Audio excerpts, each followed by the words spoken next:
नमस्कार मंडळी, आज ब्लॉग चालवतो डायरेक्ट गाडीमधून. बऱ्याच दिवसांनी फिरक जायचं म्हणत होतं. आज आम्ही चाललो खवणे बीचवर.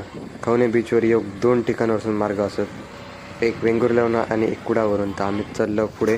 त्याच्यानंतर असे बोर्ड वगैरे कायाकिंगचे लावलेले असतात, कारण इकडे कायाकिंग चालू झालं. आम्ही एक कायाकिंगकडे गेलो आणि आमका सेफ्टीचा वगैरे सगळा जॅकेट विकेट दिल्याने त्याच्यानंतर आमका व्यवस्थित बसवल्याने आणि तिकडे गायडन्स पण असतात व्यवस्थित, आपल्याला सविस्तर सगळ्याची माहिती सांगतात प्रत्यक्ष. त्यानंतर मी फोटो वगैरे काढले, सगळा भारी वाटला. पहिल्यांदा फक्त अनबॅलन्सिंग जाव होता, त्याच्यानंतर तर भारीच वाटला. त्याच्यानंतर आम्हीच फटाफट वल्लवक लागलो. त्याच्यानंतर तर मजा झाली. ते आमका सांगतात असं असं करू काय, तसं असं करू काय.